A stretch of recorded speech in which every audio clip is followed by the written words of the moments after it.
This podcast is brought to you by Craft Beer and Brewing Magazine for those that love to make and drink great beer. Learn more online or subscribe at beerandbrewing.com or find us on social media at Craft Beer Brew.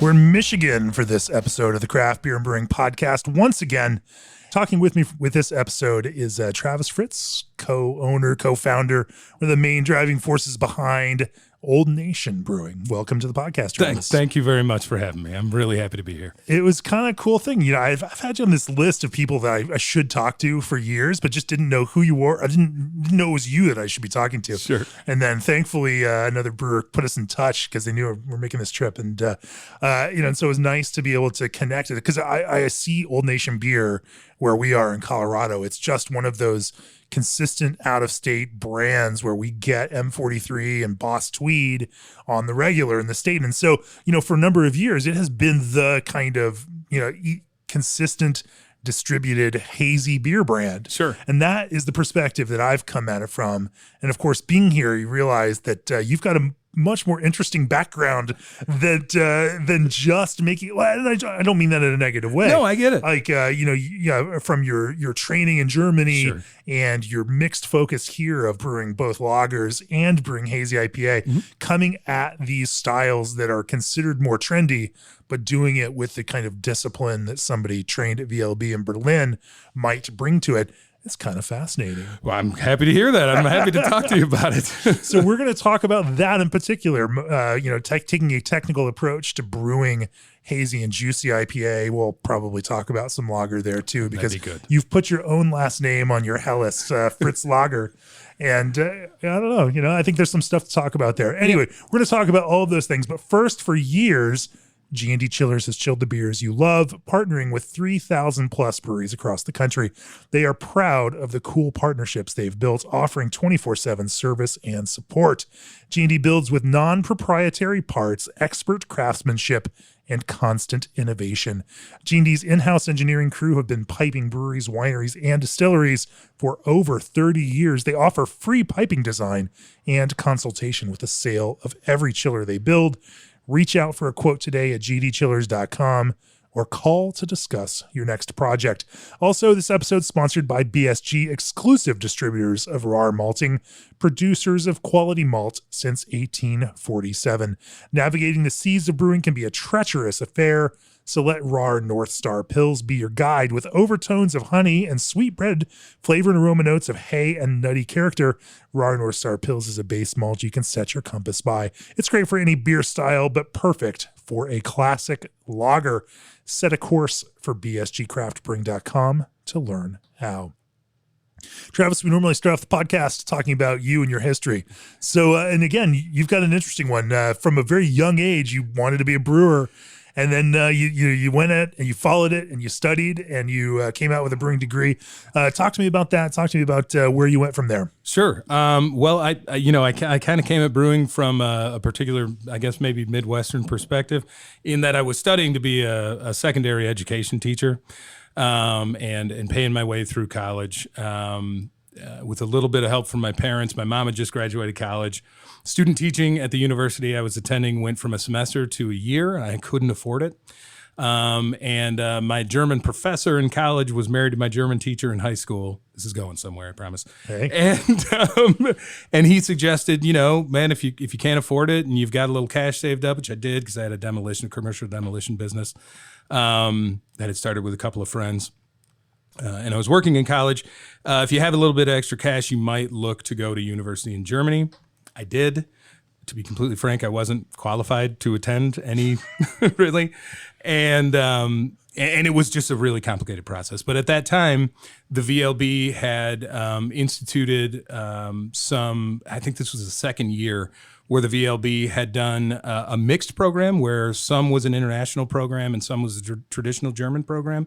So there's a little bit of fast track program and a little bit of the older, longer program. And what it really meant was that you didn't have the same apprenticeship requirements. That program has changed and now become a completely international program. There's a lot of changes that have been made to it. But in any event, it wasn't particularly expensive. It was available. It was in Germany. I spoke German. I'd been an exchange student in Munich when I was a teenager. And so it seemed like a really good opportunity because I was 20 years old and I didn't know any better. So once I was there. That is a great time to make that decision in your life. Right. 20 years old. Right. Yeah. But I guess it's not uniquely Midwestern, but the kind of stereotypically Midwestern part was once I was there, I was like, well, this is my life now, and so let's figure out how to make it work.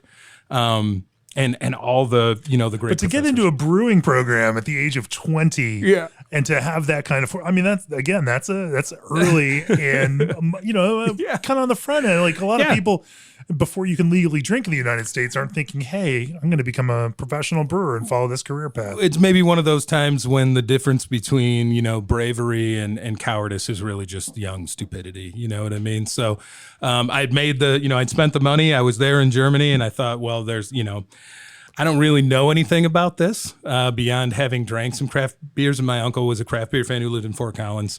So for him, it was what was the big one? Fat Tire, not Fat New Tire. Belgium, Odell. Yeah, he was Odell's. 90 shilling was his beer. 90 shilling, He used to bring back growlers and stuff, and so I was aware that it was a thing, and Bell's was obviously happening here then. But here in Michigan, it wasn't. It had pretty much crested and fallen by 2001, the craft beer industry, we thought. Right. Sure.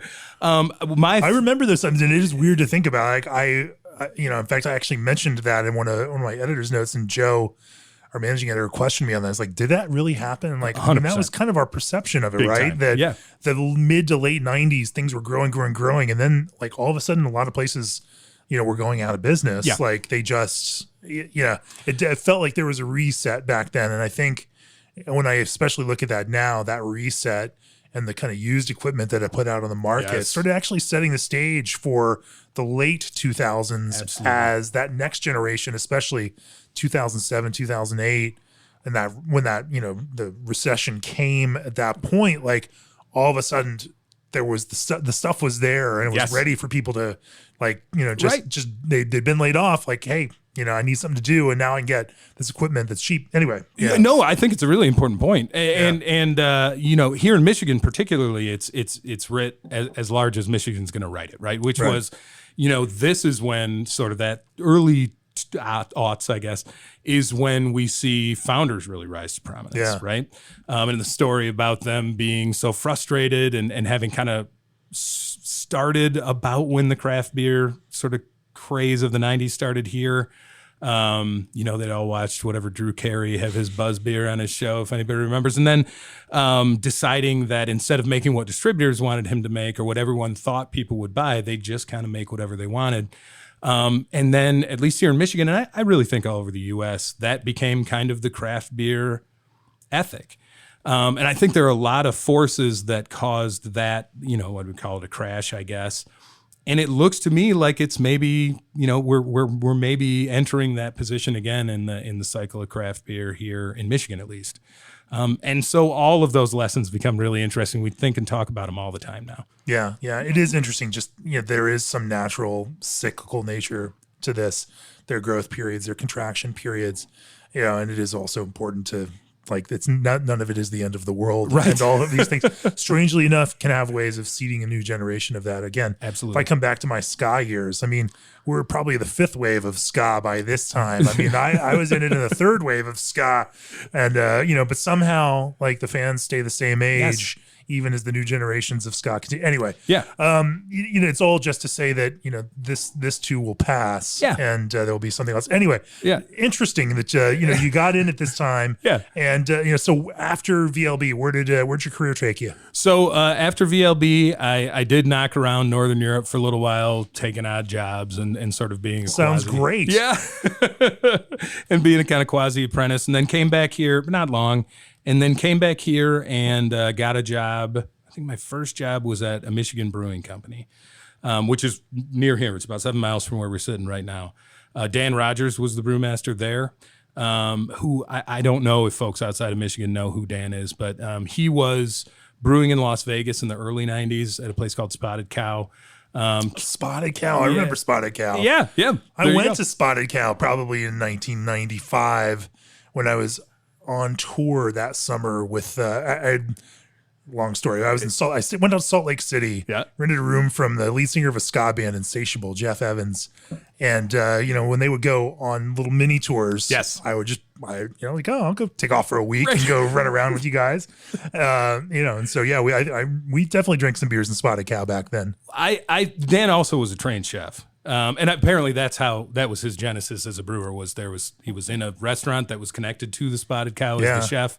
And I had a T-shirt from Spotted Cow that I used to wear all the time because I was trying to rep, craft beer way back in the day. Anyway, but this is also when there were 100 craft breweries. You know what I mean? Yeah. So he really attacked beer from both an analytical and scientific perspective, and also from his already established, I think, culinary perspective, which is normal now, but at the time was a revelation to me, particularly coming from Germany, where it wasn't like that. Right. And so, learning from Dan was great and invaluable, and I think I use those lessons 20 some years later, but. One of the kind of turning points in my career happened there as well when the owner of Michigan Brewing Company purchased the Celis brand. The Celis brand had been bought by Miller. The brewery had been decommissioned, and the brand kind of existed without a place to be brewed from. And again, it was purchased in Weberville. And so Pierre Celis and Jean-Luc Seiss, I'm sure everybody listening to the podcast knows, but Pierre Celis started Hoegaarden. Jean-Luc Seiss was responsible for most of the Unibrew recipes, so Trois Pistoles, La Fin du Monde. And they were in their late 70s, and I was like 21, 22, 23. And I was, they were unsure about the purchase of this brand by a small brewery in a small town in the middle of Michigan. Right, and I think rightly so. Sure. In order to protect the name, they came physically to the brewery and lived in Milan, which isn't far, and worked every day at the brewery. And I became just kind of their assistant. And I was very excited to be their assistant. Sure. So sitting at the knee, and they were so sweet and they were so helpful and it was like your grandpa. It really was. And so, Belgian beer wasn't something that I had spent any time thinking about beyond what I was trained to do with regard to Belgian beer, ultimately, which was that's not real beer, right? Right? Spoken like a German. Right. Yeah. And all of the things that have to do with Belgian beer run completely counter to the idea of industrial brewing of Pilsner, which is ultimately what we learned in Germany. Yeah. To be tradesmen, essentially. And so all of these ideas and all of these things that Pierre and Jean-Luc had spent years thinking about and executing were just there for me to learn. And so I did. And that was that was a fantastic entry into Belgian beer that I just got because I was in the right place at the right time, much like I got to the VLB in the first place. And that ultimately will be a pretty common thread throughout the rest of this interview, I think. Man, what a fun, charmed beer experience through that. Yeah. Yeah. But sticking through with owners who were, assholes and not giving up because you knew you were getting something valuable out of it. And that kind of perseverance is really important too. That's always a big part of it. Right. Just fast forward me up to the point where you opened up Old Nation. Imagine there's, you've been working professionally now for 20 plus years. Yeah. I'm sure there's a whole string of places in the meantime. But what led you to decide to launch Old Nation? Well, my business partner Rick and I had met at the Detroit Beer Company, which is a pub in downtown Detroit, and we had flirted with the idea of kind of dipping our toe into the water. So we did a great deal of kind of, I think, what's now called vagabond brewing, where I would go from brewery to brewery, I went back to Michigan Brewing Company for a while, and I was brewing lager. Vagabond brewing. I like that term. That's a much better one than the G word. Yeah. And we won't use the G word. Okay. Because that has some pejorative now I understand. So it's Roman now, I think. I like vagabond. I think that's a great way to describe it. Yeah. And so these were breweries that had space, which means that these were generally breweries that were having some trouble. And so, I would ostensibly and would try with great effort to go in there and help them to make their beers, and in exchange would essentially make whatever lager I was making. So a Pilsner, which was called the Detroit Lager that won some Great American Beer Festival medals, and an alt beer called the Detroit Dwarf. I'm wearing that shirt right now. And a couple others. We worked with a chocolate company here in Michigan and made those beers. But that was a great opportunity. It was a great technical opportunity, right? Because we're using different systems, we're using different staffs, and I had the latitude to be in charge of that. We're also using different water sources and quite often different raw materials within a year. And so all of those things that you would do in a normal production brewery, we were doing. It just wasn't ours. And so that experience was enough, and we sold enough of that beer for Rick to kind of say, okay, we'll stop dipping our toe in and let's invest in Old Nation.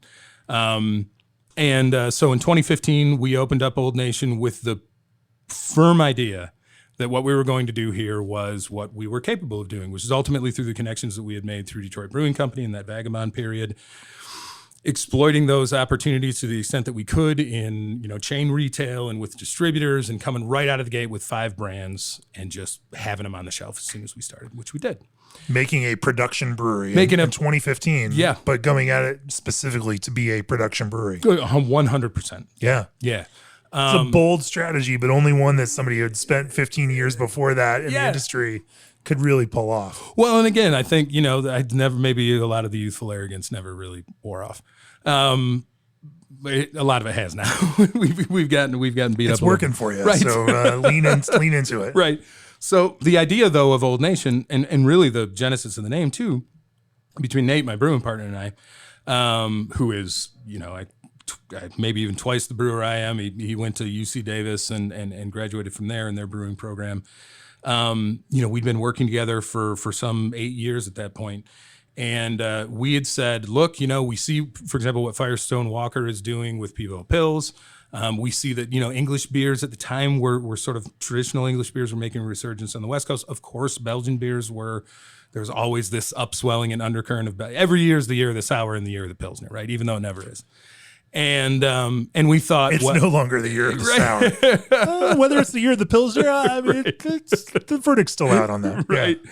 So, or just Belgian beer. So we're kind of exploring that.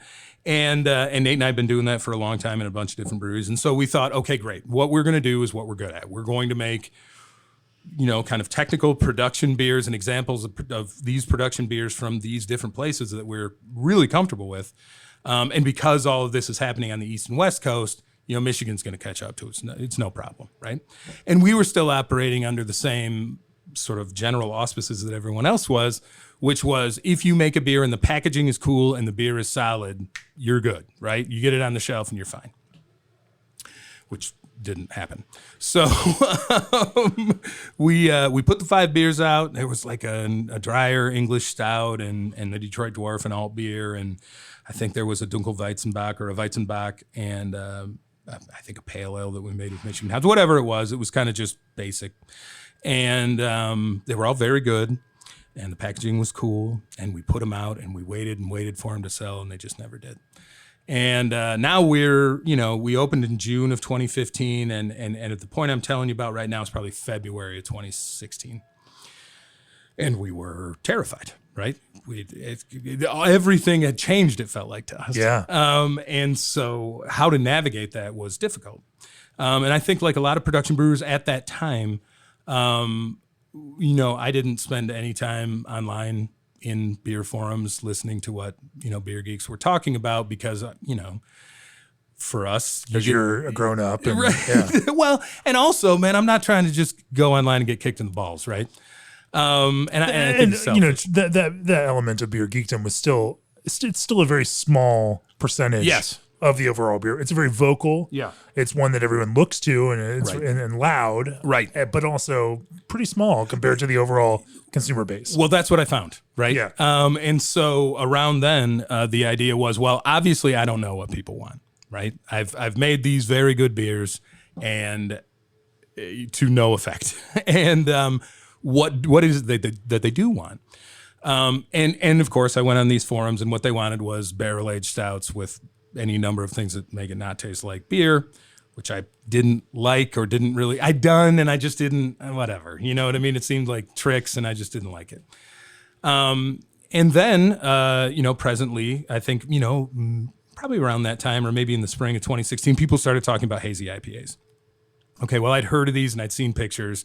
And Nate, who is a lot more progressive in terms of his perspective on the industry than I am, was like, look, these seem interesting to me. I'm not really sure what the point is, and we hadn't had any yet. We hadn't tasted any. But, this is what people are writing about them, and let's try and figure them out. So we did. And we kind of reverse engineered, based on what people were writing, a recipe for what we thought was going to get pretty close to a kind of a heady topper. And it was good. Later, we found out it was pretty close to heady topper. But at that time, there was so much interest in New England IPA that wasn't the New England IPA that people were looking for. Yeah, right?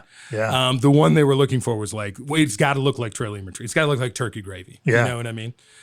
And we both were still in the mindset that I think a lot of brewers are in now of like, man, I'm not going to, this young bullshit cheese out. You know what I mean? Sure. I'm not going to do this. You were trained in Berlin, and you weren't going to make that Yeah, I'm not beer. going to make this lazy beer. Sure. You know what I mean? Fuck this beer, and fuck people who like it too, man. This is ridiculous, right?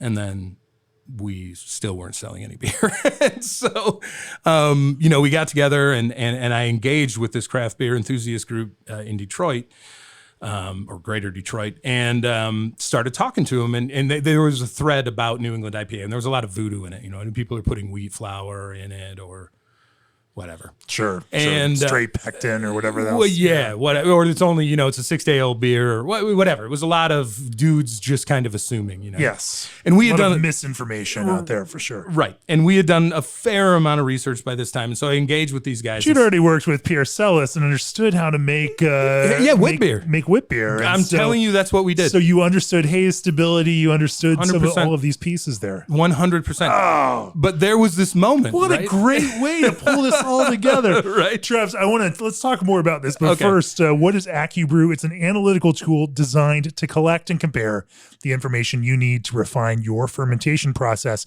by tracking your sugar conversion, clarity, and temperature in every batch. But why do you need AccuBrew? AccuBrew is more than a glorified speedometer. AccuBrew is an ever-evolving tool tailored to you, your process, and your business. Save time, protect your schedule, and detect problems before they happen. Quality, consistency, and confidence, that's what AccuBrew delivers. Also, ProBrew, they believe that your brewery deserves equipment as unique as the drinks that you craft. That's why their solutions are specifically designed to help you brew your beer, not someone else's. From brewing to fermenting to carbonating and can filling, ProBrew's customizable equipment empowers breweries to expand operations at their own pace. For more information, visit www.probrew.com or email contact us at probrew.com to learn exactly how they can take your operations to the next level. ProBrew, brew your beer. And scheduling freight carriers should be the last thing on a brewer's mind. So why not trust the experts to handle freight for your ingredients? Old Orchard has partnered with a leading logistics firm in the craft beverage industry to transport your flavored craft concentrate blends. When you order 2 pails or more from Old Orchard, you qualify for freight quotes. To get started, head on over to oldorchard.com/brewer. All right, so now you pull in this kind of technical background. You pull in this experience making wit beer. Right. You find all of these folks that are like, I wish we had some source to make this in a good way, right, so that I didn't have to trade with these crazy trading partners on the East Coast. Absolutely. Which is exactly the story that happened everywhere right, circa 2016. I mean, it was the reason why I gave beers to some of my brewer friends in Colorado. I'm like, you should make one of these. Yeah, right. And then of course they did, and some of those are foundational brands. I'm not trying to claim credit because those brewers went on to make those great beers. But some of that like push, like, hey, try making some of this. Right. So how'd you approach it then? So exactly as you said, really. So the foundation of it was, well, in any event, the craft beer folks had come out to make a batch with us, right? We had made a batch that was largely like the first batch we made, in a 40-barrel batch, which I had to eat half of, which was terrible. But in any event, I made it for them, and I said, look, this is how we made it. This is how we understand this to be. But still, at the time, we were kind of pushing back on the idea of haze, right? It's not necessary, right? It's not a functional part of it. You can make it juicy without all of that. Sure, right. And why would one want that in the first place, right? And in the context of an IPA. And one of these guys, actually a few of these guys, brought in examples of Treehouse and Trillium, and we tasted them, and we were like, oh, God, okay, like I get it, right? Right? Yeah, I understand it. Right. We get it, right? And ultimately what we knew, Nate probably first and then myself, was, look, this is about oats, right? It's also about disco hops and whatever. But making the beer is about, largely is revolving for us around oats. And that's where we need to be looking.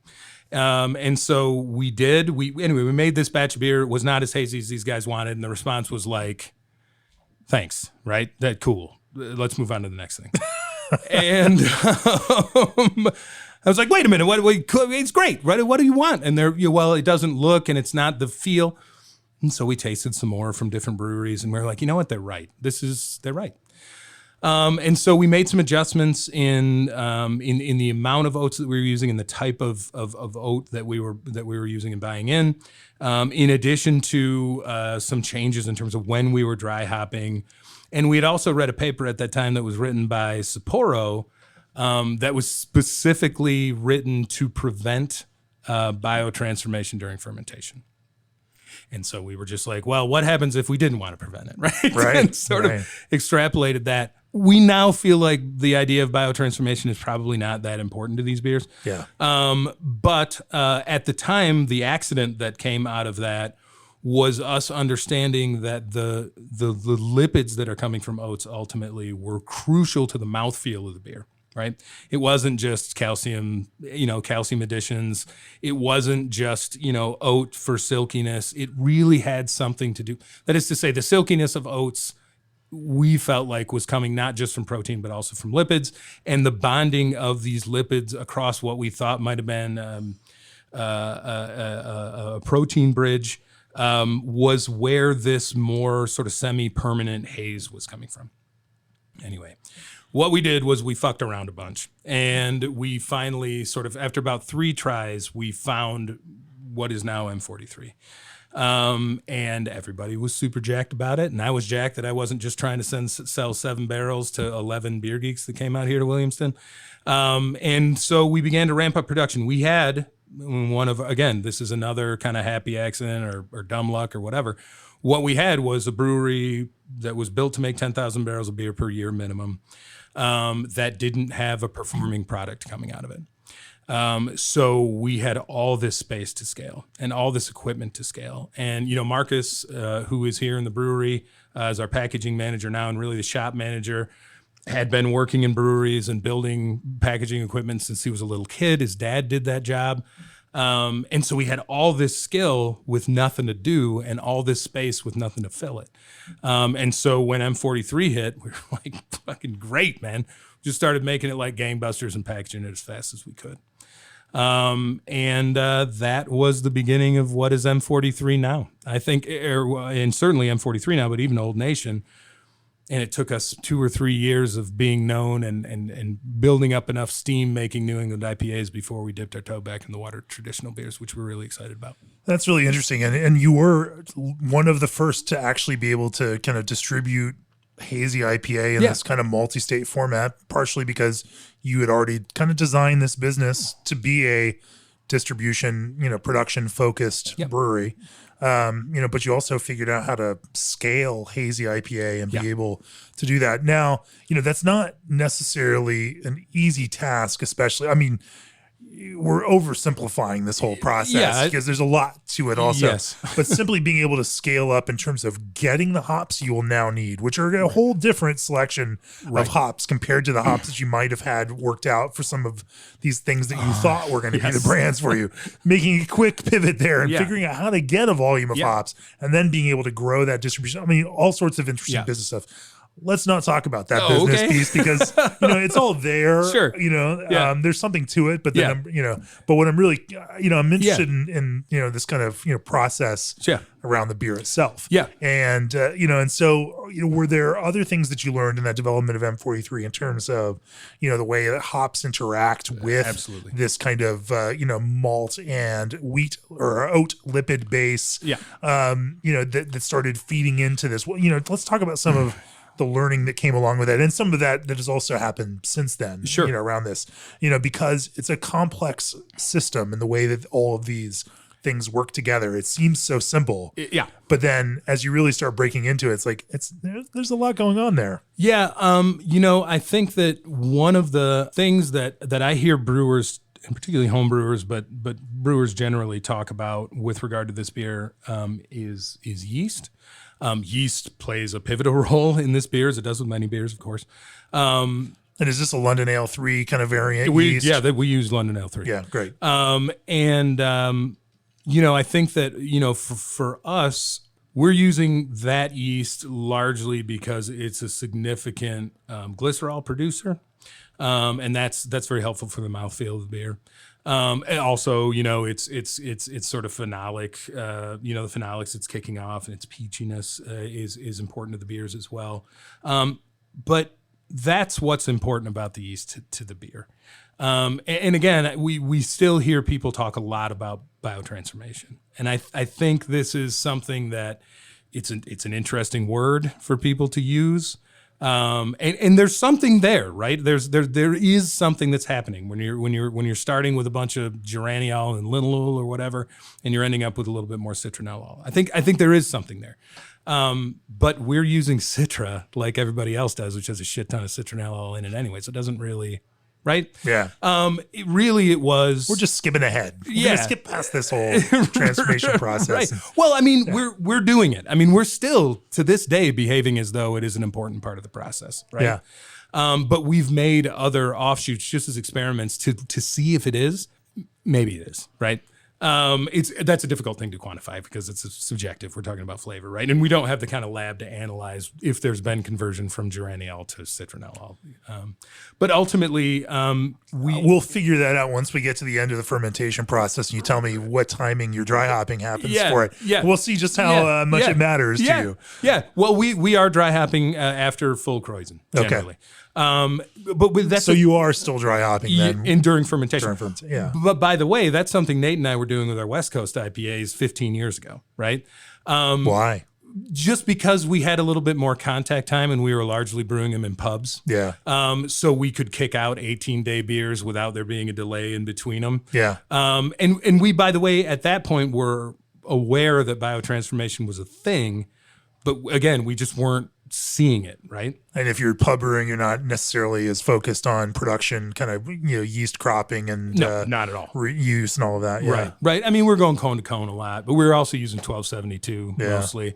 I mean, that is to say, we use a lot of 1272, right? We're using neutral ale yeast to make beer for people, and so and again, it's not that biotransformation doesn't happen, and it's not. I'm sure that there aren't breweries who are harnessing it to the best of their abilities and making it work for them. But for us, again, I think largely because we're building these beers quite often around, again, Citra hops or Mosaic or significant citronellol carriers, that it's just not all that important.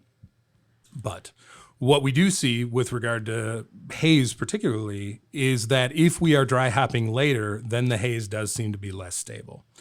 And we don't know why that is. And again, for us, this revolves around a lot of the kind of understanding and misunderstanding of how high lipid bearing grains behave throughout fermentation, right?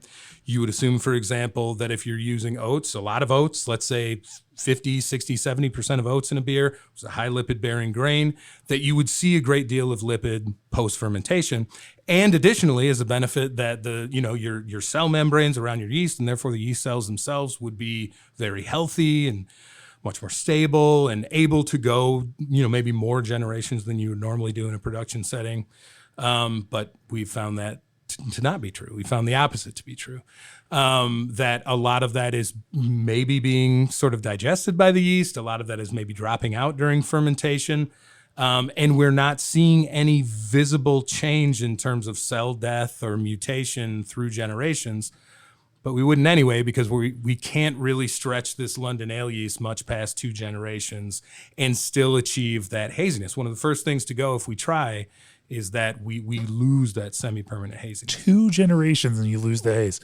You should go back and listen to the podcast I did with Joe and Lauren Grimm, from Brooklyn.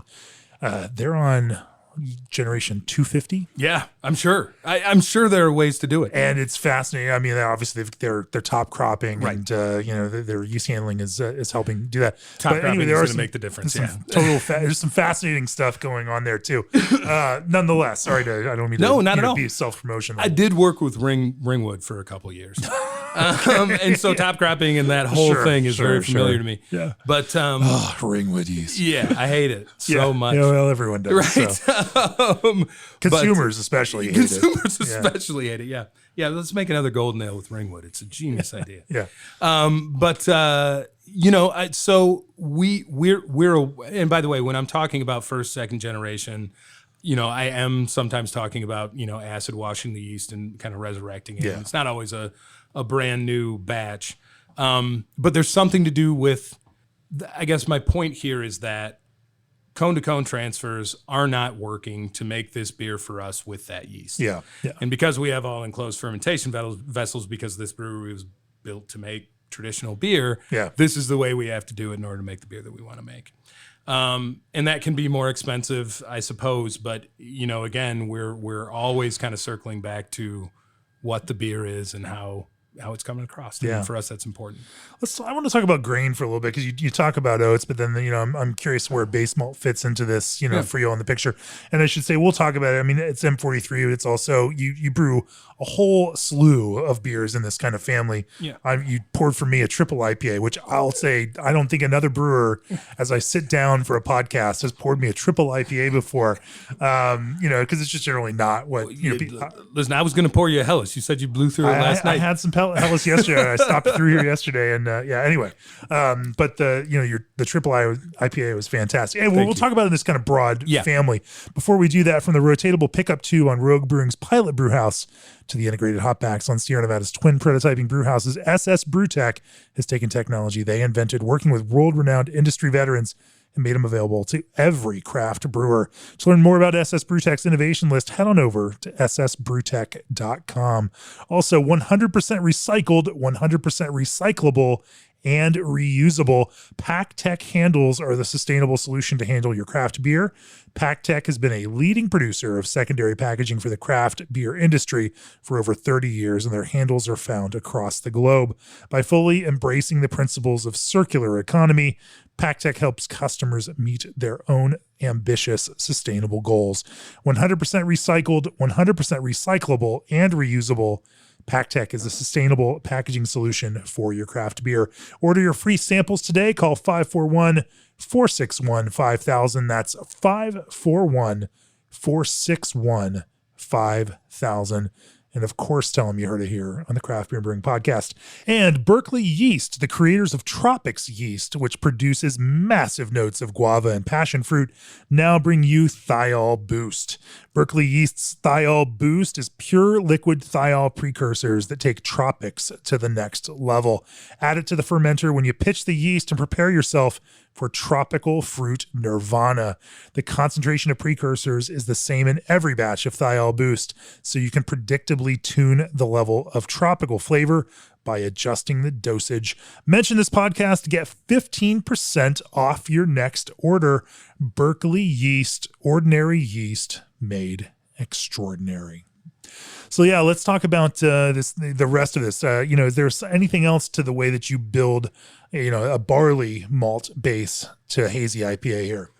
I mean, ultimately, we use Pilsner malt. Pilsner malt. Yeah.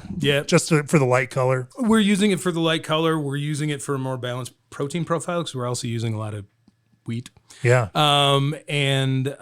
We feel like it's what the malt is offering these beers, for us at least, is more about the structure upon which the hops rest, as opposed to some sort of counterpoint to that flavor. So the more neutral, ultimately, for us, the malt base is, the better. And frankly, the more predictable. And we're both slightly more comfortable using Pilsner malt than we are the pale malt. And there's also less range in terms of, right? You don't have this analysis paralysis, right? Should I use Maris Otter or like it's Pilsner malt, right? Yeah. If it meets the specs, it's good. Yeah, we'll get the flavor out of the hops. Right. And, the malt's just here to provide, and that malt will be pretty functional then, to Absolutely give you what you need to get where you need to go. And it offers us more versatility in production downstream as well. And you also make some other beers with Pilsner malt. And 100%. so, there's some practical concerns there too. A lot of the decisions we make are not romantic. Yeah. Right? A lot of the decisions we make are colored by the necessity of operating a brewery this size. And that's one of them. Sure. Yeah. Fair enough. And then, so, we've talked a little bit about fermentation, your dry hopping mid fermentation, I imagine hot side is pretty minimal and probably Whirlpool focused as it is for everybody. Absolutely. Just like everybody. Yeah.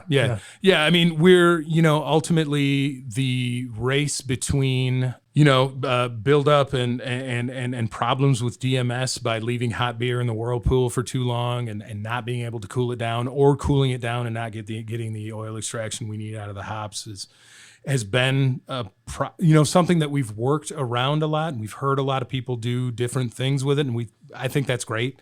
But again, we're having to do this as efficiently as possible in a consistent production setting where we're turning 2-3 batches a day out of the brew house. And so for us, absolutely, Whirlpool additions are important. But again, the way that we're looking at the build of this beer is at different stations in different parts, right? Ultimately, what's going to come through is what we're dry hopping with, right? But to add, hops like Calypso, for example, into M43 in the kettle is important to us. For us, it was the acknowledgement of biotransformation being a thing in the beginning. And so, we're adding that then to the Whirlpool. We're allowing a lot of it to blow off in high Kreuzen, obviously. And then, going back and jamming these disco hops in the back end of the beer. Disco hops. Yeah. In dry hopping, which we used to call cascaded disco hop, and obviously it's not. It's just what we call them. Now with all these thiol boosting yeasts, I mean, they're disco hops once again. They're disco hops once again. Well, yeah. What can you do? And these thiol boosting yeasts are really interesting too. It's always interesting when something like this comes out, and there are ideas and there are sort of studied methods to use these things with. But I think, like with any job, you're going to bring it into the facility that you work in, and you're going to see what it can really do. Right. And in your system on your equipment. Yeah. The fermentation, the fermenter geometries that you have, 100%. And all of those things, all of this, yeah. And again, I'm not coming from a jaded perspective, but we're always coming from this kind of continental European perspective of not really being craft brewers, right? And so then, we're really craft brewers, but where we were trained, both Nate, that's a Anheuser-Busch school, UC Davis, right? And sure. We're a Carlsberg school at VLB. That's what we're taught to do. And so when we look at these things, we're not really looking at the romance of it. And I know that bugs some people, but for us, we're looking at, okay, how can we make the product that we want to make, given, as you say, the constraints of our system, the constraints of our distributor, the constraints of many distributors occasionally, and travel over distance? Let's talk about water. I'll come back and talk about hop blends in a minute, but I do want to talk about water because, I mean, we're in Michigan. You know, water is a thing here. Yeah, of course. I hear it's made national news in some places. Water has. Yeah, negatively. It is that. Yeah. But for you also brew, M43 in two different places, this brewery and another one, they have different water sources. Water becomes a pretty big, important thing of this. Obviously, we all know how important, water chemistry is, especially when we're talking about Hazy IPA and the way that builds, that kind of mouthfeel. Talk to me about your approach to that and some of the things that you've worked through to kind of, sure, dial in water for these hazy beers. Well, initially we were going for a soft beer, so we focused on calcium chloride. Yeah. Right. The water source that we have here, with regard to additions, the water source we have here in Williamston has, for example, high levels of magnesium. A particular, well, not really high, but on the higher end of calcium sort of sulfate. We found that, and a generous addition of calcium chloride here was enough to get us where we needed to go. But brewing in Detroit was an interesting challenge for us because, counter to what a lot of people think, Detroit water is fantastic for brewing. People are, of course, familiar with Stroh's Brewing Company, which was built around Detroit water. And so we thought this is great, right? We've seen the specs on Detroit water. All we've got to do is build it up. Couldn't be easier, right? Going from one brewery to another, particularly when we're not trying to take anything out of the water, right? So we go down to Detroit. We start making this beer, M43, and it's great, but it's wrong. And there's nothing we missed, right? As a lot of brewers do, we have a great relationship with our local water treatment facility and effluent treatment as well. And so we went to them, and as most brewers do, I would say most brewers have a love-hate relationship with their local water authority. Yeah. Well, you shouldn't. They're just doing their job, man. And these are people that are just trying to get through the day, and they'll give you information that you want. I think quite often brewers will go in and try and blow these people's mind with what they're doing for beer, right? And these people could give no shits about that, right? They're trying to make good water for the kids in town to drink. Yeah. And so you get what you get, right? Yeah. And of course these, what I've heard a lot is people complaining that they won't change the water to be better for brewing. And it's like, look, dude, you put your brewery there, you should have known, right? So we do have a good relationship with our people. And, we went down and we talked to Lou at the water treatment facility, and we're 100% dialed into what their water is, right? We take it to MSU, Michigan State University here. We have it analyzed, and we make sure that we know we do. And so we go to Detroit and we build that water up to mimic Williamston water, and we make a batch M43, and it is, again, great, but wrong. What's wrong with it? Well, it's not as acidic. Well, bullshit. It's at 4.4. That's where we put this beer. That's where any German brewer would put any beer they make. And so, what is the problem? So we go back to Lou and say, listen, man, all the work you did, we appreciate it so much. Something is still missing, right? Is there anything else you do to this water? No, not really. Do you buffer the water, for example, for pH? Oh yeah, sure. We do that all the time. Okay. Well, does all the time mean Tuesdays and Thursdays, or like you always do it? Oh, we always do it. What do you use? Baking soda. Oh, Jesus. Okay. So we go back and we kind of analyze what he's doing. We mimic it in Detroit by adding functionally baking soda to the kettle. And sure enough, we're having to make more acid additions to get, our terminal pH to 4.4 in the fermenter. But that becomes part of the flavor. And we didn't really, we knew that we were having to back add a fair amount of citric acid and lactic acid to get where we needed to go here in Williamston. But I guess we just never really considered too much we considered how it played into the flavor. But we had to build this beer so fast that we were just kind of like, well, that's what M43 out of Williamston tastes like.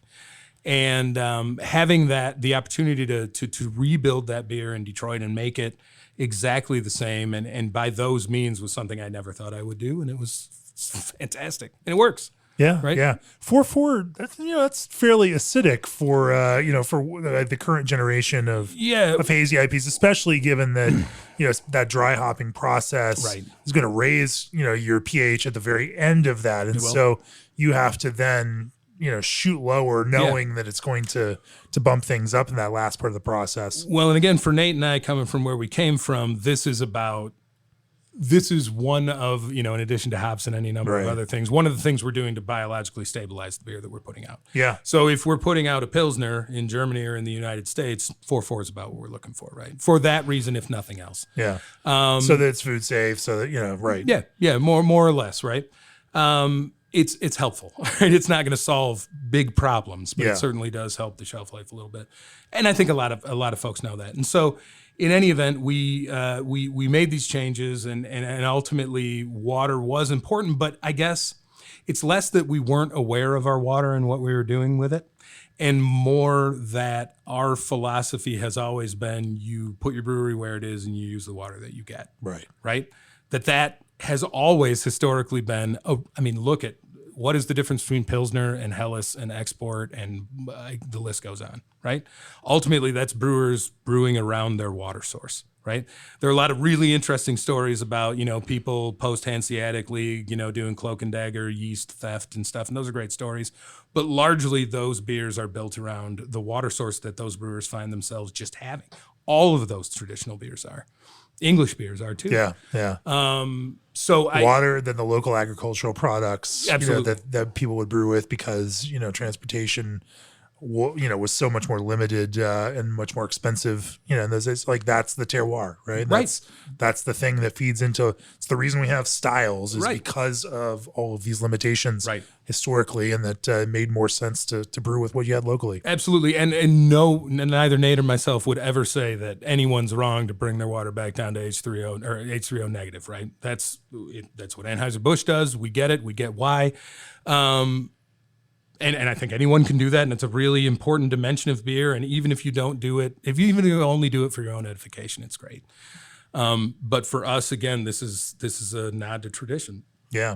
How does that lower acidity, impact hop expression in the beers? Because it can seem like a small thing going from 4.7 to 4.6 to 4.5 to 4.4, but they're big steps, all along the way. Yeah. At that point, from your perspective, and I imagine you've tried some of these things over the years, like, what is that, how does that impact things, and how does that change at all the way, the hops that you use, or the way that you use those hops?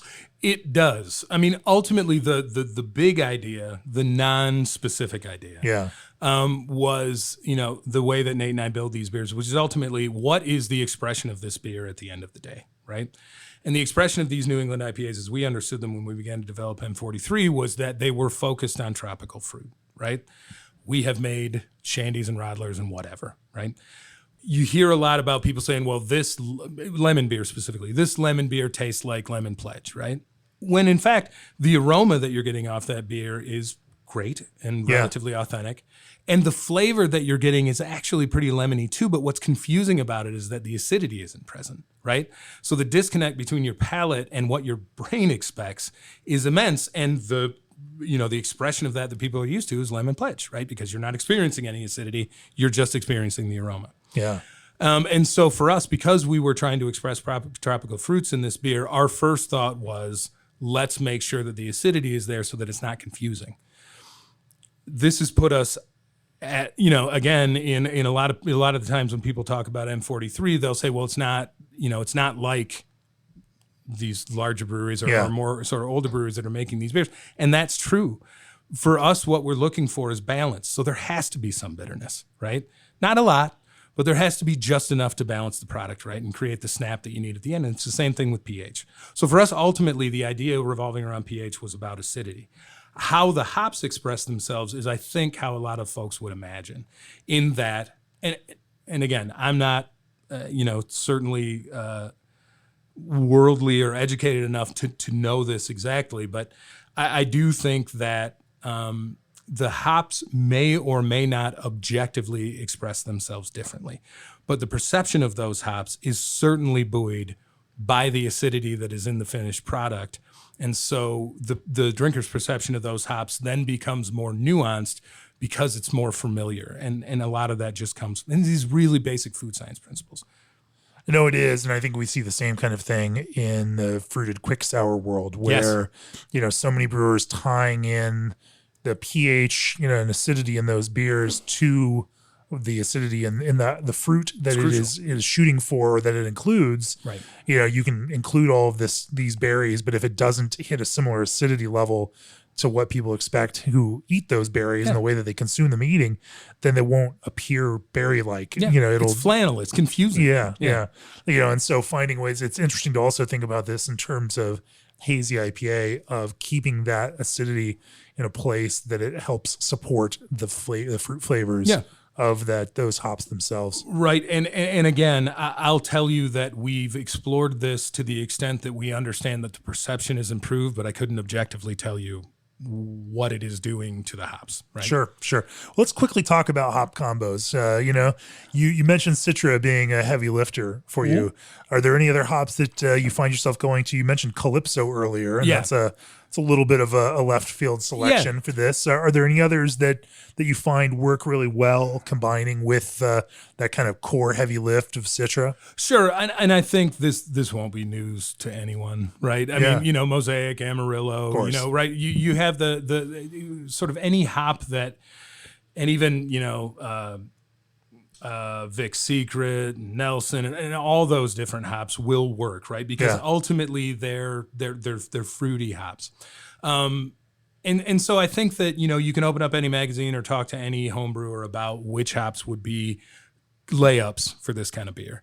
But when we talk about Calypso, and even, for example, we have the ability to use a lot of Michigan grown hops that are traditionally West Coast hops, and particularly Chinook is one of them.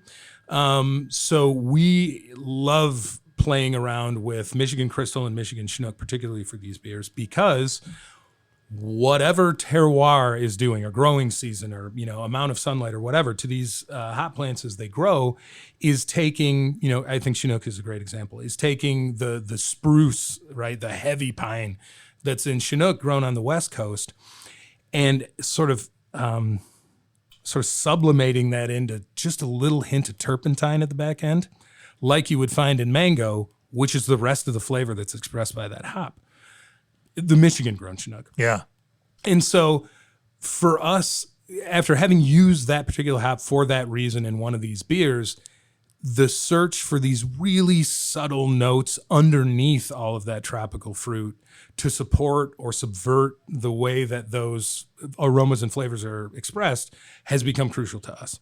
So the beer that you just drank has Michigan Chinook in it.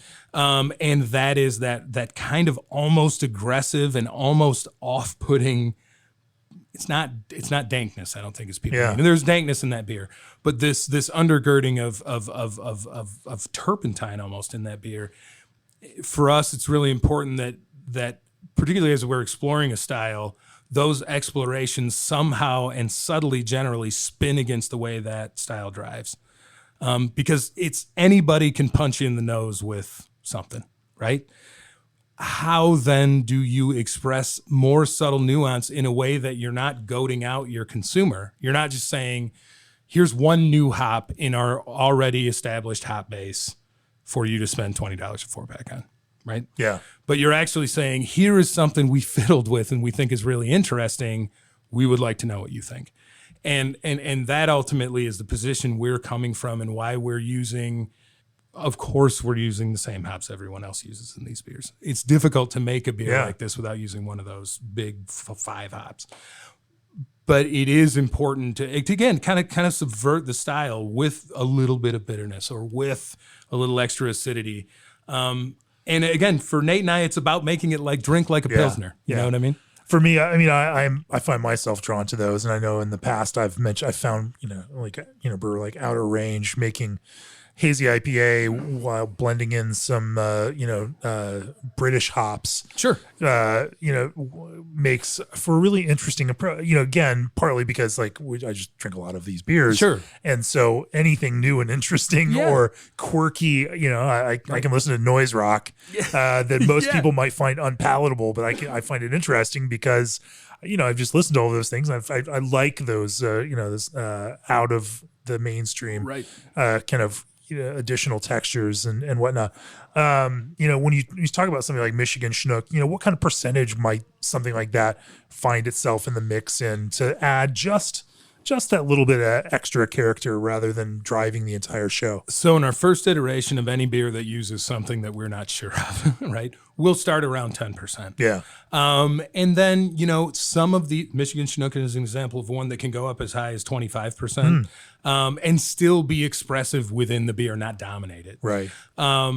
Whereas if we were using traditional Northwest Chinook, we would be 10% or under for sure. Yes. So, and this is not a new thing, by the way. I mean, Treehouse was doing this way before we were doing it, right? I think one of the more interesting things we've done with this style was we made a beer. We had AI. This was 4 years ago when AI was kind of more nascent than it is now. Name a beer for us. It was called the Fine Stranger, and we used a saison yeast with it because it was also a significant glycerol producer and capable, ostensibly, of biotransformation. And I feel like that was probably the most interesting iteration we've made of this beer. I know that other breweries have done it since. And it's been interesting for them too. I kind of feel like this is a lot like I felt about West Coast IPAs earlier in this century, right? Which is that the hops are kind of a slam dunk. If you can't figure out the hops, you should be able to figure out the hops, right? Yes. Or when you put them in or why, right? That's all pretty common knowledge now. So how you're using then yeast and to some extent grain and water becomes a lot more interesting because then you're able to establish whatever nuance you'd like to establish that hops are incapable of establishing. And so, again, for us with these beers, when we are making one to go to broad market release, like this beer that you just drank, there will be a limited amount of something that will be strange to someone, right? When we're making these beers to release out of the pub and kind of like, here it is, guys, it'll be a little bit more eccentric. It'll be actually significantly more eccentric in one way or another. But, look, I've been a professional brewer for almost all of my adult life. And I came from a very traditional background in brewing, which has been established, I know. But one of the things I learned from my first master's in Germany and then Jean-Luc and Pierre was, look, a brewer's first responsibility is to not give anybody a hangover they don't deserve, right? So make sure your shit's straight, right? You're using grain appropriately, you're using yeast appropriately, you're blocking and tackling like everybody should, right? Your fundamentals are covered. Okay. Out of 10,000 hours of mastery, that might be the first 7,000 hours. I think that's missed a lot, right? Getting ahead of yourself is a really important thing not to do, particularly when you're fiddling around with the new style. And then I think, and this is something that Nate and I carry with us all the time, and I know to some beer fans this is not sexy or important, but not only is your job not to give someone a hangover they don't deserve, your second job is to make a beer, a good beer. This was the quote. A good beer is one that the drinker can think about if they wish, but doesn't have to if they don't, right? That's how we were trained beer. That's what beer is for, right? It's an accompaniment to your conversation. It's an accompaniment to the time you spend at the baseball game. It's an accompaniment to time that you're spending with your family. When it becomes the focus, it almost misses the cultural point. And so for us, drinkability is always important. We're not trying to inflict our whimsy on an unsuspecting public, right? We're trying to make the most perfect example of a thing that we know how to make. And so that goes into everything we develop, including New England IPA. It seems like a great time to pivot and talk about lager brewing. Let's do it. Because just because. Sure. So let's talk about lager brewing. Naturally you come at this, having that experience in Germany, being trained to brew pale lager beers at a large scale. you brew a Helles here that has your last name on it, so it's got to be something that that you're pretty proud of. Yeah. Talk to me about your approach to building character within this idea of beer that you can explore if you want to, or that you can just shut up and drink if that's the experience that you want to also. Yeah. I do think, right, and if I'm ever disabused of this, I'll be surprised, right? I do think that really is what beer is for, and I really think that that's built around these traditional styles, and you can see it expressed. And everybody knows somebody that went to Germany when they were a teenager or a young adult, and everybody is sick of the stories they tell about how great the beer is over there, right? And the truth is, the beer over in continental Europe, really in Germany, is good, right? Now, if you're going to a dozen breweries, and you will know this better than anyone, right? If you're going to a dozen breweries in continental Europe, will you find good beer? Absolutely, right? Will you find something that blows your socks off? Probably not, right? Right. That's not what they're there for, right?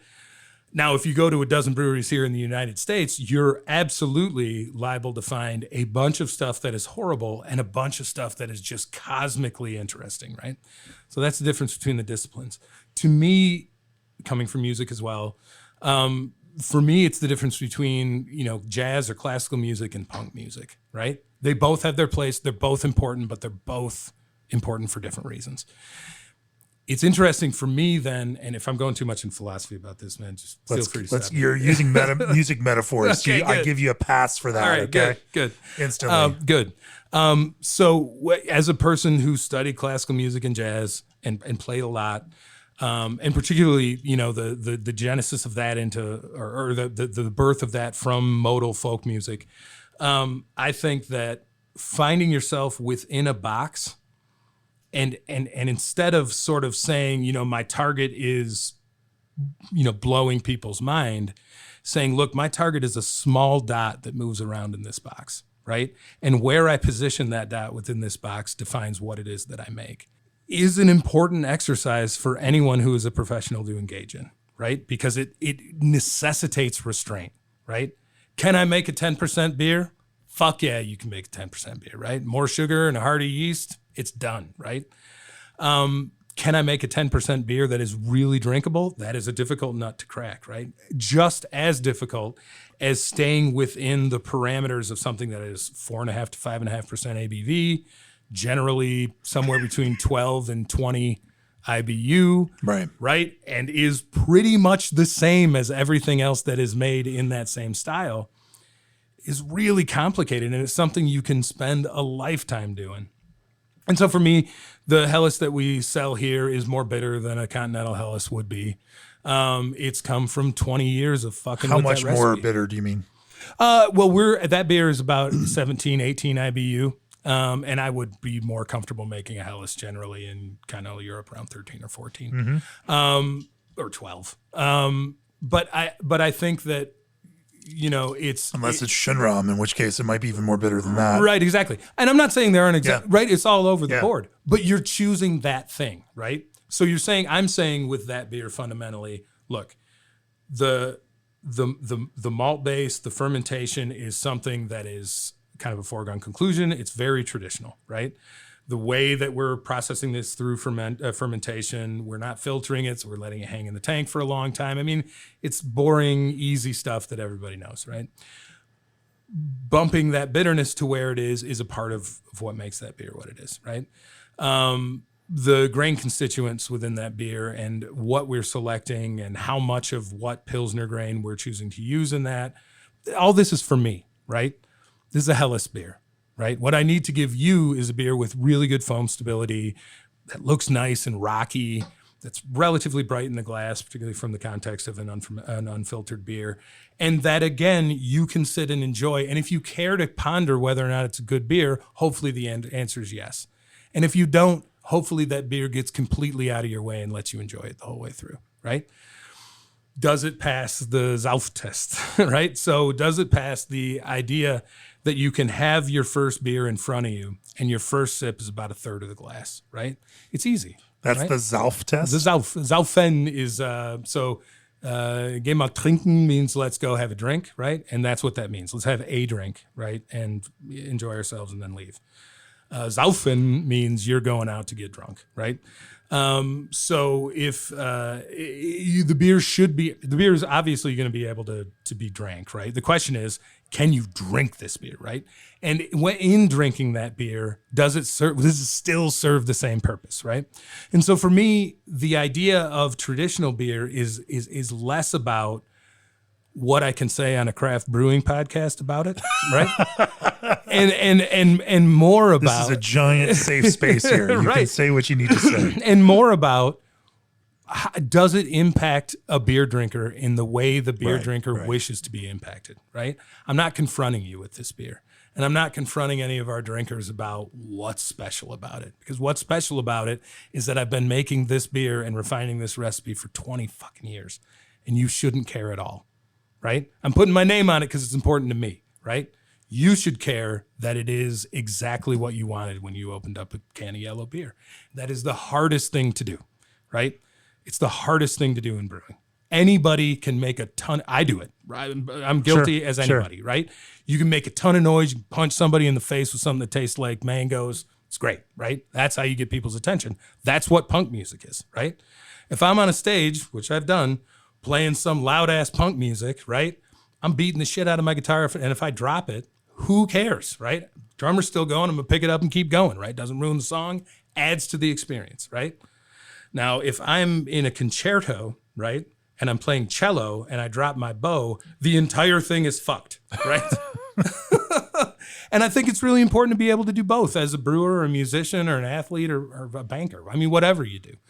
And so for me, a lot of it is about philosophy. And I'm happy to get deeper in the technical aspect of it, but I think a lot of it's by Technology Brewing and Malting by Wolfgang Kunze. If you don't have it, you should. Fantastic. I think we've pushed new boundaries in music metaphors, and I love it. And I love it so much. But let's zoom out here. Sure. Let's talk about the big picture. Yeah. You started Old Nation. You had this idea you're going to build, make some of these classic beers with some good branding, right? Put it out there into distribution. People are going to buy. They didn't do that. Then you reinvented, and now most people around the country know you for Hazy IPA. Yeah.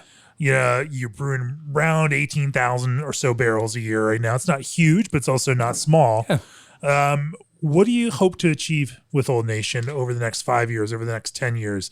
What, when you all started this, what was what did you hope to achieve, and what does the vision look like now? Is there an end goal here? You also have a restaurant in you guys operate right here in the tap room. And so you're serving food, you're building the social environment, almost restaurant environment, which attached to production breweries, a little unusual. Yeah. But not in Germany. No. So, but what is this, what's the goal for Old Nation? What do you hope to achieve? So I would love to right size a brewery to be serving the Great Lakes primarily at about somewhere between 75 and 120,000 barrels. That would be great. But there's a lot of road between here and there. And we're still in what is commonly accepted to be and is in fact a real danger zone for breweries in terms of our size. We have another 15,000 barrels or so to go annually before we get out of that. So there's a lot of fighting that we're doing. And a lot of that revolves around trying to keep M43, particularly in the Great Lakes, as fresh as possible on the shelf, which means saying no to distributors quite often in terms of how much inventory they're able to carry and a lot of other boring shit like that. Yeah. Right. Yeah. So doing that at all, right? Making that step up to 35, then, 60, then 75, 100, 120 is difficult anyway.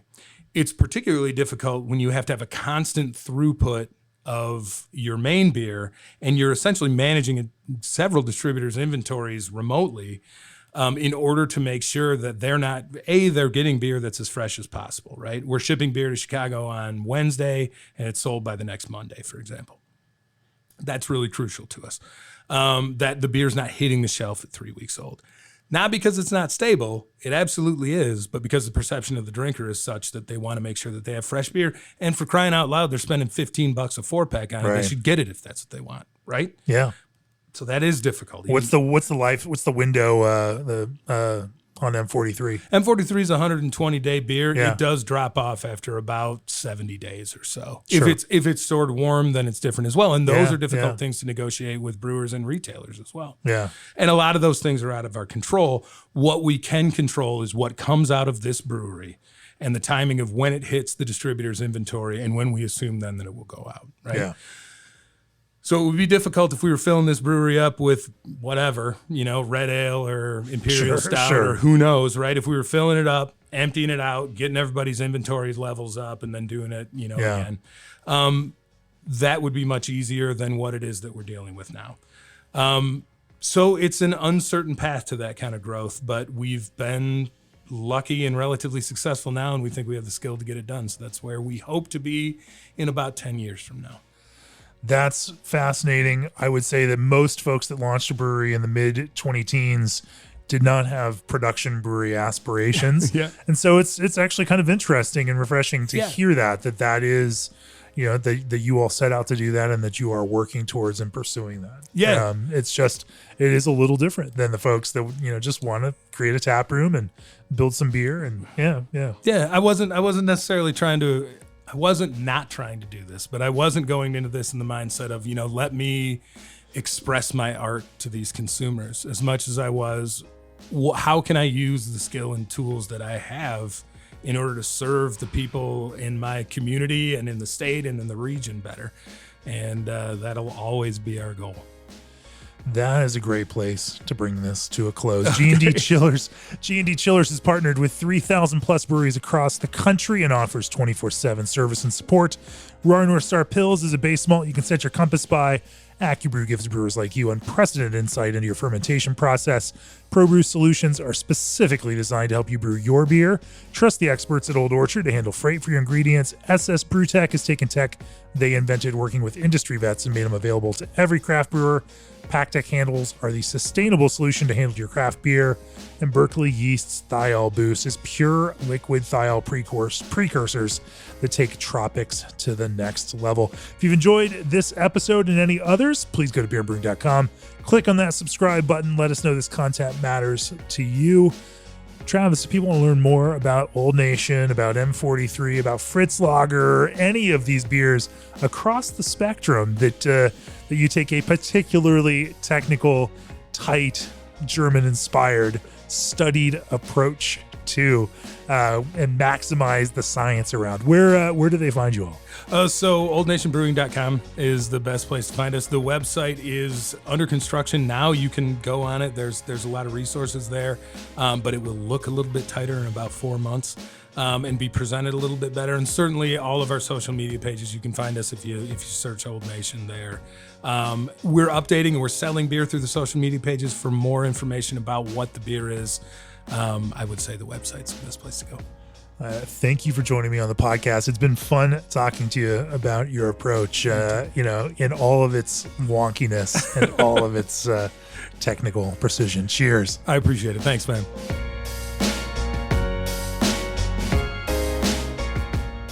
This podcast is brought to you by Craft Beer and Brewing Magazine for those that love to make and drink great beer. Learn more online or subscribe at beerandbrewing.com or find us on social media at Craft Beer Brew.